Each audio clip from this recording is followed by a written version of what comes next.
Welcome to Syntropic World. I hope to take you on an adventure of possibility about a world that is syntropic, where all we do as humans in the universe leaves everything better. Thank you to my wonderful guests, people I admire, people who make me better. Special thanks to Foundation Nova Diem for producing this series. If you are a social enterprise seeking an avenue for digital storytelling, I cannot recommend Nova Diem enough. Now let's get started. Thank you for listening.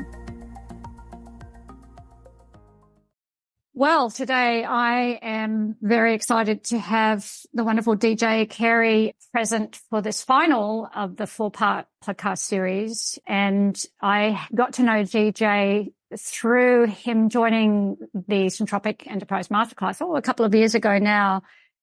You can read all about his bio. I like to make this more a personal thing, which is I've experienced DJ as somebody who has incredible experience at working with people, particularly in the creative field, but also very committed to the type of work that we're animating in Syntropic World, enterprises that really are a stand for a world with a future for Earth and all her creatures and so on. DJ has become a friend. He's also part of the advisory team of Syntropic World, which I'm very honored to have him as part of that. When I'm around DJ, I'm a better person, and I really appreciate that you have said yes to joining us on this final episode. Welcome, DJ. Thank you. I'm very happy to be here, and I don't feel like I deserve those wonderful sentiments, but I'll certainly take them. I feel like the journey that we've been on over the last couple of years is now reaching that point of exponential arising, which kind of does speak to that transition from entropic to syntropic. So I'm happy to carry on a conversation around this, as the fourth part of this series. Yeah. Thanks, DJ. So this final episode 4, the future is syntropic. And one of the things that you're working on, which is, I find incredibly fascinating, is it sort of sits around how do we create the scaffolding for a syntropic life? So first of all, just, why does this matter to you? Why is it important that we really look at, first of all, from the individual sort of human point of view, how we as individuals and humans really step into our lives as a syntropic life, but also really understanding the full diverse capacity of who we are as humans? It's a bit of a loaded question to start. I love it. I think probably the key driver here is that we've burned fast and hot as a species over the last 150 years. And I think we've discovered a lot over the 20th century, and we're really starting to collate and catalyze things in the 21st. I think about the work that you're doing and how we move from, entropy to syntropy. And quite frankly, I think we have a responsibility that we as a species need to take seriously in every industry, across all facets of operations and infrastructures and governmental bodies and, teams and groups and communities, to start behaving in a way that is respectful both of ourselves and our communities, but also of the planet and the path of either destruction or construction that we leave behind in the work that we do. That's what drove me to Syntropic World and how we met. But I think the key point here is that we're in a really pivotal time. These next couple of decades are really going to likely be the determinative factor as to whether or not we thrive and integrate and synergize with the planet and with ourselves as a species and figure out how we can move forward beyond that, or we set ourselves up for detrimental challenges or even potential extinction. So it's a critical point. And to me, that seems like a fairly large enough reason to be compelled to make some changes. Yeah. Yes. And I notice that you've been working on a project that it sort of is going to inform a piece of this. Do you want to speak a little bit about that and give us sort of a little bit of contour to what you've been working on? I would absolutely love to. Okay, so little bit of backstory. I have 20 plus years in marketing, split between New York, agency kind of work and San Francisco based big tech, things like that. I got to cut my teeth on, coming from a creative background, but really being a technologist at heart and using those two to solve problems. And what really came together over the last 10 years as I've been on the West Coast and working with big tech companies is that there's a third factor. It's the liminal space between creativity and innovation and technology and opportunity. That is how we process information and how we build systems and frameworks that allow us to leverage both the right brain and the left brain, as it were, to bring in, leverage, and ultimately utilize as much of the data and the insights and the knowledge that we've both captured in the past and are working through in the present in a way that is most effective to the work that we do, but also as efficient and antiseptic to creating freedom for us as individuals to be at our best to the largest extent that we can as consistently as possible. And so what I've been working on over the last couple of years that I'm looking to launch is a version of kind of a life operating system where it takes it lives on a platform called Notion. It's up in the cloud. It is database oriented. So there's a lot of tech, data, info stacking and interconnectivity. But really what it's meant to do is take all of the different roles and relationships and responsibilities that you have in your life and provide some level of representation in a way that rather than having frameworks that say help you, get better and not get fired in your job or cultivate your backyard garden as a passion, interconnect those systems so that you can have a clear view of each of those pieces, but also an understanding of what the data tells you in terms of the overall experience of your life. So I would say I would represent myself a number of different ways. I would have different identities: DJ as a person, DJ as a brand, which I would consider to be a team or organization, the company Future Theory that I started that is the backbone of what I'm launching, and then other specific relationships, say with Syntropic World with you. And each of those would have their own lanes. And within those lanes, we would look at things from research and development to strategy to, taking action on progress and projects and processes to aligning with and achieving goals and ultimately analyzing and monitoring that so that we can learn from what we've done and optimize and realign for how we move forward. That model works for everything from how you manage your day to day in your life with you and, your loved ones and kids and pets and all that kind of stuff to how you integrate or run a large organization. And so what this system is built to do is to provide the straightforward measurements, actions, and insights for all those different facets so you can focus your energy without getting distracted on each individual piece when you're in the zone, but also understand where are you falling short, where are you excelling, where are things really exciting for you? What are the things that you want to phase out in your life? And really get a clear picture of ultimately, how can you be the most effective and impactful human in a way that both benefits you and hopefully benefits a world that is growth oriented and constructive and syntropic. Right. It sounds incredibly complex. And I know that that's a lot of, when I work with Syntropic, people say that sounds complex too. So it sounds complex. So tell me, can you give me a kind of an example, a future, if we're stepping into the future and this is, and this platform that you're building is really supporting, can you give a sort of like on the ground example of fluency that it will enable people to do? I don't know whether that's a sensible question. I think it is. Either way, let's make sense of it. Yeah. Sure. Yeah.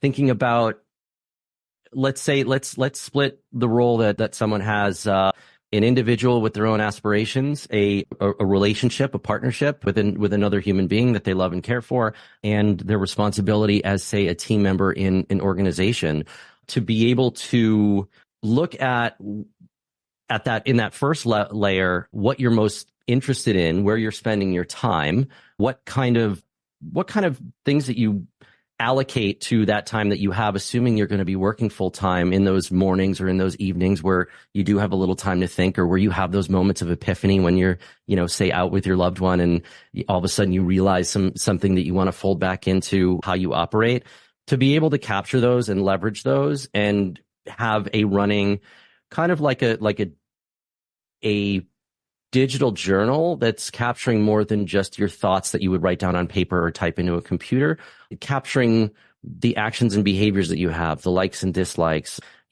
thinking about the vision that you have for your future in 5, 10, 15, 20, 50 years. And as you go about your day to day, it's less about putting your effort into how you meticulously track those details, because you can get lost in the minutia that way. But building a running tally of these key markers in your day-to-day life that give you an insight enough to say, oh, you know what? I still have the same vision, but I don't feel like I'm charting toward it effectively, or I'm missing the mark, or I'm not moving fast or slow enough to actually effectively make use of this. From a partnership standpoint or a team-based standpoint, my wife and I have lots of dreams and plans, and we're both in the throes of the middle of our career, and we kind of I left the marketing space, she left the legal space, and now we're thinking about where do we want to go next. And having acquired a fair amount of knowledge and built a decent enough network, those opportunities that aren't typically instantly available when you start your career are fodder for thought and conversation. Yeah. And we talk about that amongst plenty of other things in terms of where we are with our lives. And those conversations often spark opportunities to try new things. And so she and I would work in a similar space where the information and the conversations would turn into new aspirations and new projects that we would work toward, and then we can partner up. And I've managed small teams and large global teams, and once you get over that threshold of, say 30, 40, 50 people, you get into the hundreds and the multi-hundreds and the thousands of people, you tend to end up stacking management hierarchy in order to make sure that you distribute responsibility and ultimately give your team members the opportunity to feed back up, which leads into the third part, which is from an organizational standpoint. The more, just like in real life, the more people you have in a conversation, as long as it's not, either highly charged or incredibly controversial or on a death spiral to oblivion, everybody's going to have some vested interest. Everybody's going to have some level of talent and skill to bring to the table.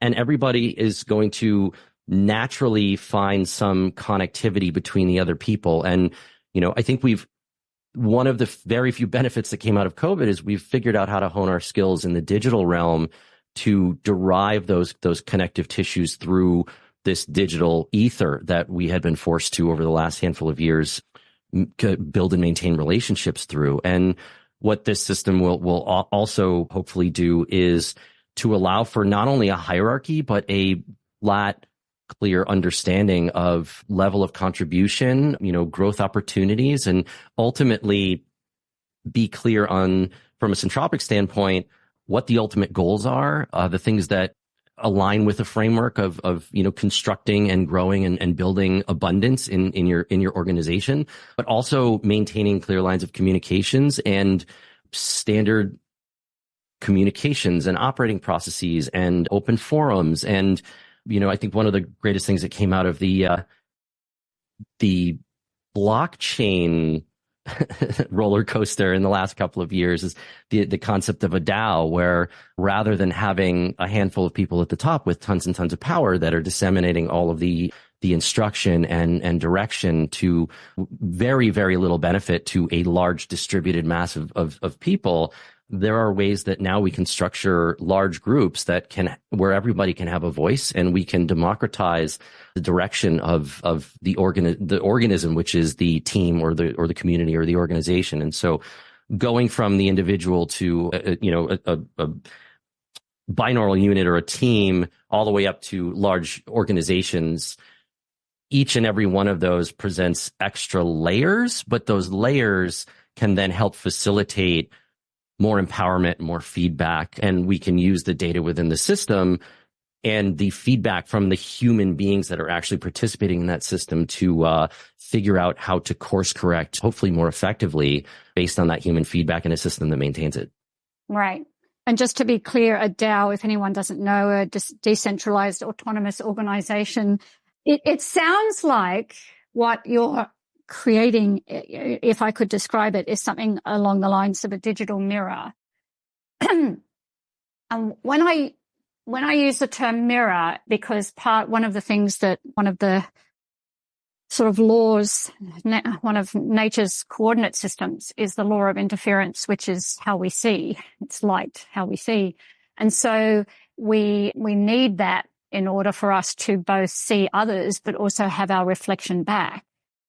And that gorgeous learning opportunity that happens when we get to see ourselves reflected back and also see nuance and see connections and possibilities, that if we're only looking from the inside of ourselves and not creating that objective point of view, it is very easy to miss. It's one of the reasons why having a great team of people around you that holds your highest intention in their heart and reflects back aberrant or immature behavior is really critical to any form of human development. But it sounds to me like it's some form of digital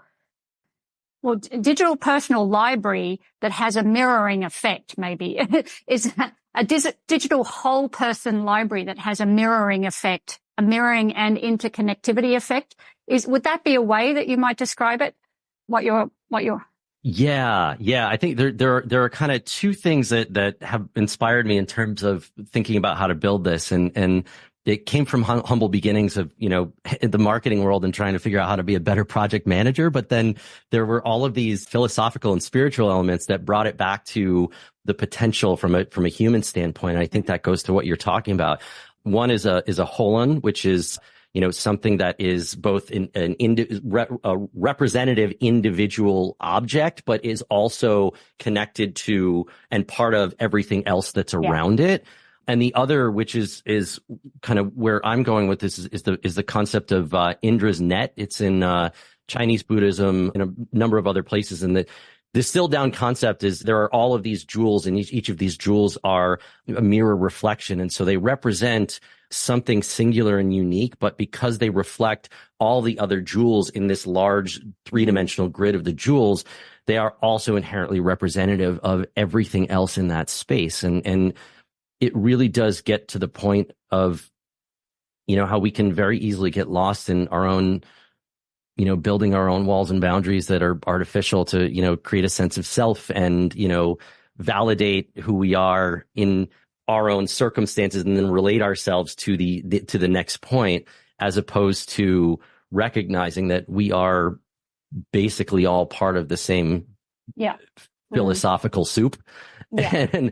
And the form that we take doesn't necessarily have to be, physical form. It's, how we think about the connections that we have with each other, and how we recognize and take advantage of the fluidity in which we all connect as human beings. And I think that opens the door to opportunity, and that opportunity, if we can energize that enough to make that as vibrant and observable and valid for as many people as possible, that becomes a very exciting thing, because then that creates that rising tide that lifts all boats. And I think that could be a very powerful source of inspiration that then a system like this could potentially leverage. Yeah.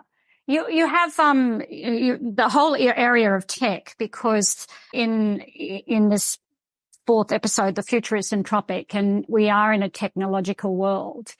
And one of the arguments that I've had as a not raised in the tech sort of space like you have been, I've been following and interested in blockchain from the very beginning and those type of things. But quite often I see people reach into the grab bag of tech as a solution to a problem without actually understanding the problem itself. So, for example, in the crypto space, I call it the wild, wild west, because it has elements of gold rush mind era. And so many people, they're not necessarily bad people, and they're not necessarily doing it with wrong intention, but they're interested in creating this different form of currency without actually understanding the fundamentals of the currency and the system and the models that we have.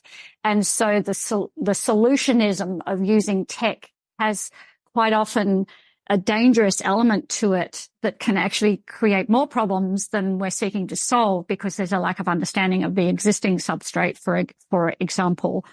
But then also the piece that you mentioned there, and I love the way that you brought in Indra's net, because tech, it's hard to find the spiritual and the immeasurable, weightless, warm data, rich humanity experience in tech. You know, it's a very much a cold data, measurable sort of experience. Syntropic world is very definitely oriented towards the relational and the invisible and you mentioned right at the very beginning, the liminal space. You know, it's very much weighted towards the gorgeousness that happens both in our inner dimension and in the relational dynamics of humans and humans and creatures and humans and nature and so on. And so it's from the way that you described that with the Indra's net. Well, anyway, no, maybe you could speak a little bit to the future is syntropic of technology and the type of technology that you're working on that ensures that technology is a positive catalyst for humanity, as in people being deeply human, in distinction to tech continuing the separation of people from their humanity. Yeah. There's a lot in that. It's really funny.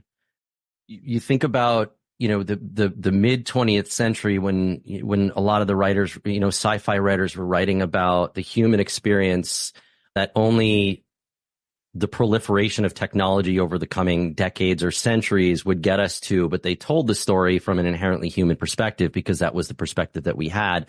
And then as we got into, the late quarter and the end of the 20th century, so much sci-fi and so much writing ended up being about the amazement and the awe of the things that we don't have now as humans, that springs from the concept of this modern technology and how we would create these ways of entertaining and delighting and warfare and distraction and all these kinds of things. But the focus became more on the delta between what humanity was capable of and what technology, how far we can imagine technology and how it would help propel the story forward. And they're fascinating stories. But I think a part of that, because, typically fictional stories in various forms tend to kind of shape how we continue to drive forward as humanity. Think about 20th century sci-fi and how that influenced the last 30, 40 years of technology. There is a missing piece in that I think it's our responsibility to maintain. And a big part of that is that technology is inherently a part of our evolutionary process, which means that it is to a fair extent inherently human. It's, Mother Nature builds these systems and then certain systems mutate and sometimes it wins and sometimes it loses, but she has ways of feeding those back. If we think about just the human condition over the last, few tens of thousands of years, we've folded over a few times, and this is just another one of those folds. And that's, I think, something to be celebrated if we can think about all of these magnificent advances that we're making beyond the politics, beyond the money, beyond the gripes and the turmoil, and beyond the notion of making more money or building more power or, providing, creating higher walls, to think about how this is an enhancement of what the possibility of the human experience is. And it's obviously replete with, challenges and issues. And we're going to be dealing with that for many, years, decades, maybe even centuries to come, depending on if we transition into something else over the course of this century. But what's so important about tech, and I spent the last 10 years, embedded in with the big tech companies, building teams and helping them evolve their products and learning about their new technology and figuring out how we could fold that back into products, that it got me thinking about how the existing system, this, capitalist entropic system, really is about creating the next big thing that people will be interested in and be willing to tap or touch or click or pay or have something that's exciting for them to earn some attention and ultimately monetize, which isn't necessarily a bad thing, but it really does circumvent one of the most incredible things that we can do with this fusion of all of this new technology and how we relate it to humanity. And that's, how do we leverage it in a way that's more constructive and more pure in terms of how we can forge deeper connections or find, new friends and new diverse opportunities and dig a little deeper, both, introspectively, but with the people that we're interested in, and learn more, or more appropriately. There's so much that we can do with the technology that we have, but it's on us to both work against the system that, or at least, swim with the currents of a system that is deeply entrenched, and figure out ways to innovate out of it, but also to think, from a revolutionary standpoint, how would we remake this? Yeah. And the criteria by which we would remake it, I think from a syntropic standpoint, is how does this create connection, opportunity, enhancement, all while building the good things and, not leaving a wake of destruction in its tail.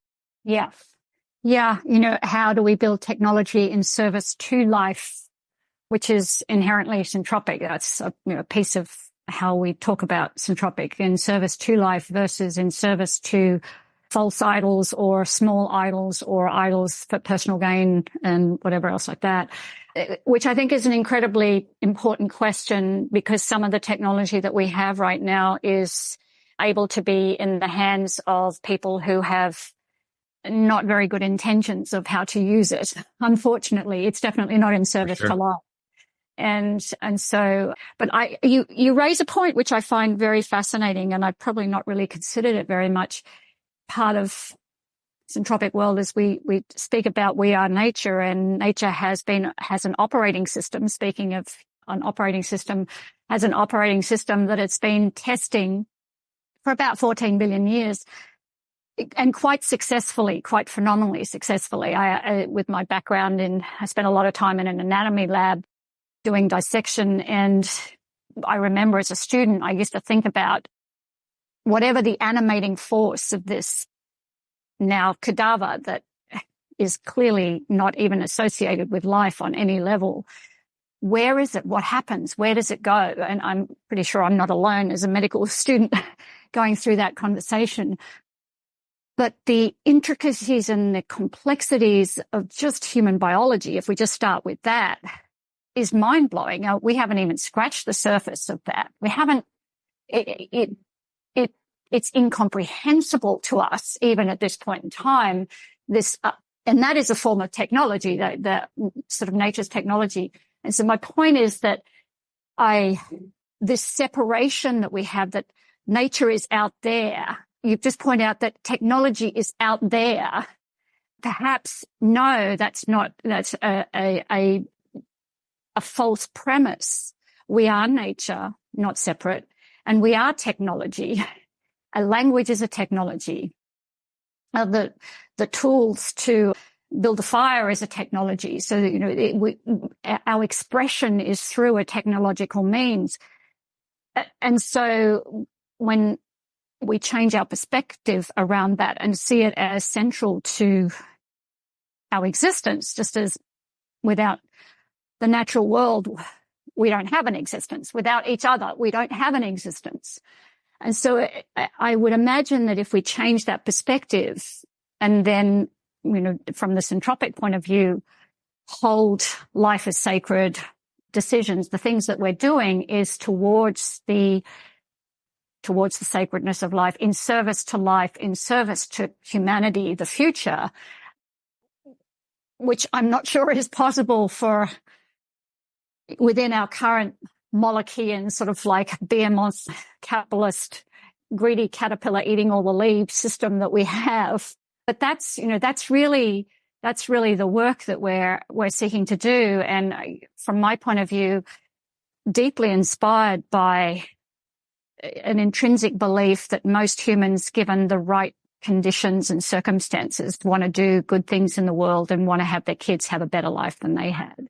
And I just hold that sort of as a central point, that even when you open the news feed and you look at the things going on, that which is mind-boggling, that underneath all of that, people, if they're given the right opportunity, I really believe this, most people, if they're given the right opportunity, the right space, the right environment, will find the better angels of their nature.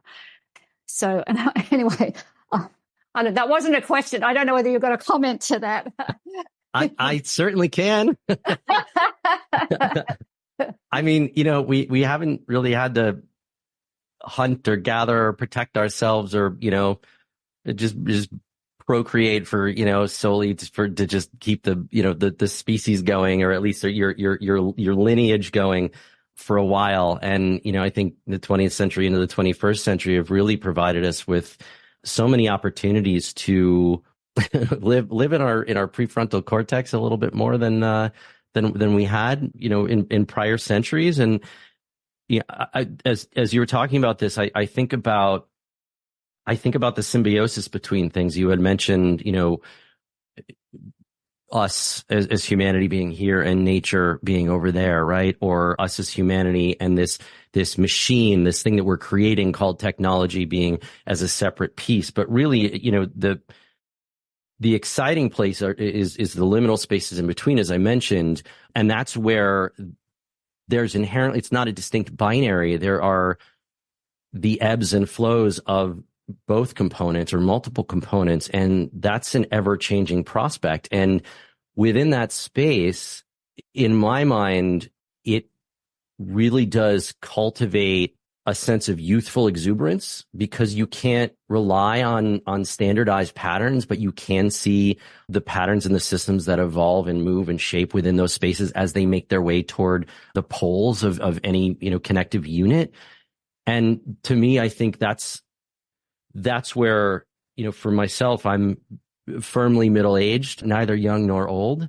The thing that I've really discovered over the last, 5 or 10 years, where I've really transitioned into this recognition of where I am and closed a lot of doors to the person to the person that I was, because I'll never be able to go back. That's really caused me to think about looking forward. And it almost exonerates you from having to carry like way too heavy a baggage as you go decade to decade. And I think a big part of that is not taking life too seriously, not getting lost in the prescriptive patterns that come with the systems that exist as they are, and recognizing that there are intrinsic freedoms that we have that have been afforded to us by virtue of the progress that we've made, that if we could shed a little light on, we could take advantage of and move ourselves out of the spaces that we are, out of, either hardship or just rote and repeat life circumstances, or toward an aspiration that you never thought you'd have.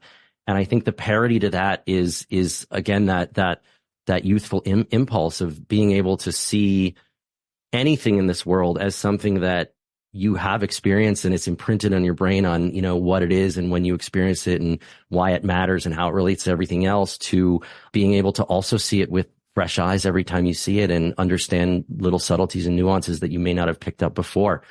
I think it's entirely possible to see things in both ways. And that's kind of the essence of the beauty of building something that's syntropic, and that you do have systems and frameworks, but the systems and frameworks really do allow this to, like, for the stability and the structure to do better and to be better and to forge deeper connections. And you can have both of those at the same time. It's a bit of a journey, and it gets a little harder as you get older. But I think that's just a holdover from what we built over the last couple hundred years to keep us as a species relatively contained. Yeah, that's a nice thought. So, what do you feel about the future? We've kind of mentioned, and this has sort of been the thread through this, but how are you feeling about the future? And let me maybe go a little bit deeper in this question. What what are the key focus points or a sense of intention or purpose or direction that is important from your perspective if we are really going to create a more syntropic world? How do you feel about the future? Just a little quick. just a little thing, right? Yeah. Yeah. I personally, the thing about the future is it's not an attainable thing, at least in this, iteration of our species, and that, if you at least believe in linear time, it's something that is unachievable, but can be as aspirational as you see fit, because it is something that eventually will become the present. And I mean, there's a reason that the word future is in the name of the company that I created, Future Theory. And the idea is to envision and aspire to something that doesn't yet exist now in the future. And the theory part is to be able to put that idea of the future into practice in the present, so that those sequential present moments that lead to that future ultimately manifest themselves and probably stick and move and bob and weave, but ultimately get towards something that is either, on the point or similar to that future that you envisioned. And I think that that's a critical mindset, to be able to recognize that, the past is always there to serve us in terms of, collective experiences, what we've learned, and shape behaviors so that we can hopefully not get stuck in ruts and learn in terms of how we deal with the current present moment at any given time. But the past can only provide a part of how you behave in the present. The future is the other piece that, whatever runway you have in front of you, that's a completely open-ended highway, and you can imagine what direction it goes in any way, shape, or form. And if you bring those two together, what you have are a collective pool of knowledge and the capacity to dream.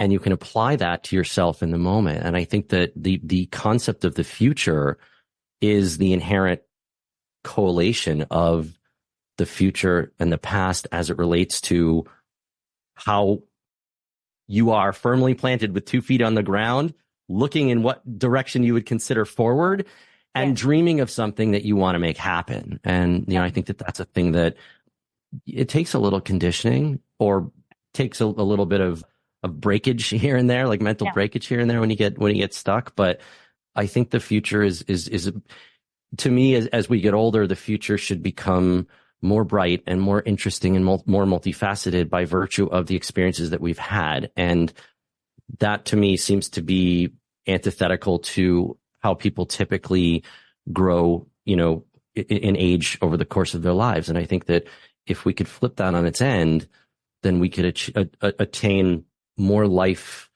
more vibrancy, more potential optimism, even through hard times, and more of that deep desire and impulse to do something for ourselves that ultimately can impact the world outside of us, be it the people that are close to us or, on a global level.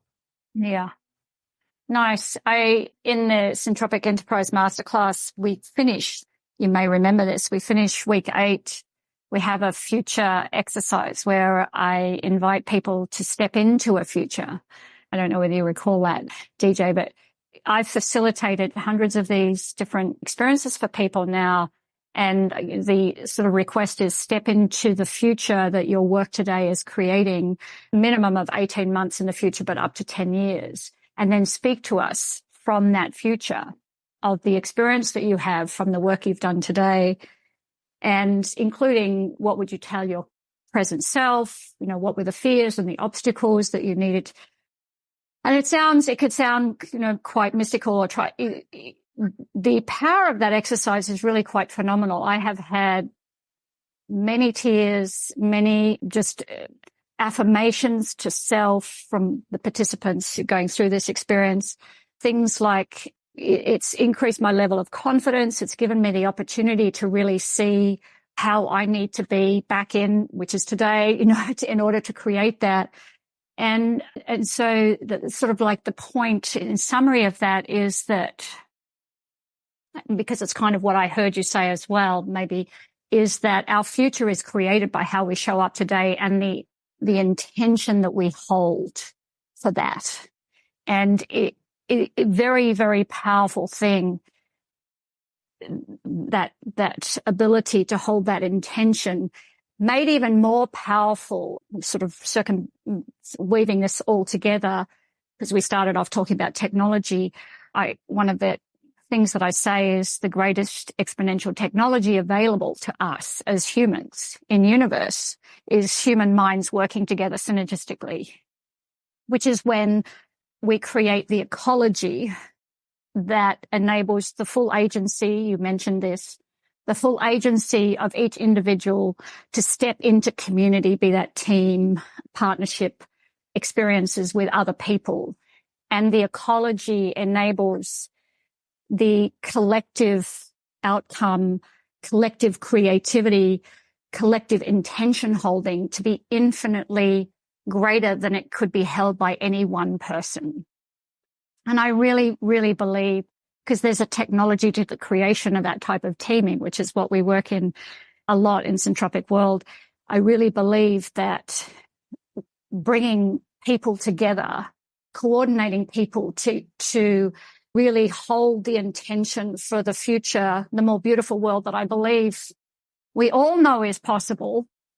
It starts with today, but it really starts as well with creating those communities where synergy is common ground, where we feel our full agency and that we feel whole and able to contribute and be seen and participate without exploitation in this ecology where everyone is better for that experience. And what we're holding and creating is infinitely greater than we thought possible. And so that future-based experience gives people a taste of that as well. So I think that was how I was going to weave this all together as the sort of closing. Have you got any final comments to say? I mean, that was really well said.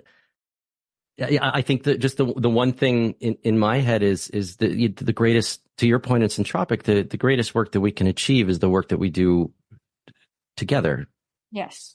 And what's so important about where we are right now is that we have all of these means and mechanisms to connect with each other, but the floodgates aren't open. They're only letting it trickle through, and most of that's dopamine hits or, immaterial content and, no real critical path toward massive growth or learning or sharing. And at the end of the day, it all starts with us, right? So if we can turn the levers to open the doors to how we think about the future and how we act in the present, and recognize that the catalyst is human connectivity, then it would make it easier for us to connect with other people and realize that thing that anybody that's worked in a team or in a group that they really loved and cared about knows, is that you don't just get the outcome of your work when you work with a group. You achieve a veritable rainbow of inspiration and learning, and it affects all facets of who you are, and it creates long-lasting relationships, and it opens doors to go deeper and deeper and deeper. I think the key that I'm working toward, at least in this space right now, is to figure out how to open the doors for an individual to recognize the connective tissue by opening themselves up to being more forward moving, thinking syntropically, thinking more constructively, and hopefully maybe dropping a couple of barriers and reaching out and experiencing that exponential power of human connection. Yeah, really beautiful. Well, thank you so much for being a part of Syntropic World, and I'm delighted that you are going to be a part of the future of Syntropic World. How do people find out more about you? You can find me at djcarey.com. There's a sign up there, and I'll be launching Future Theory very soon. And on social media, it's at DJ Carey, DeeJCarey. Across pretty much any social media, you can reach me on Twitter, Instagram, LinkedIn, you name it. Yeah, lovely. Thank you so much, DJ. It's always a pleasure hanging out with you. Likewise, Christine. It's been a lot of fun. Okay, thank you. This episode is produced by Foundation Novadium. We thank them for their wonderful production. If you are curious to learn more about Syntropic World, then please visit syntropic.world and sign up for our weekly Sunday Syntropy, where you will receive articles, tools, and resources to support your syntropic journey. You can also find us on all the socials at Syntropic World. We love questions. Please ask. You can email us at hello@syntropic.world. Let's leave everything better and be syntropic. Thank you for listening.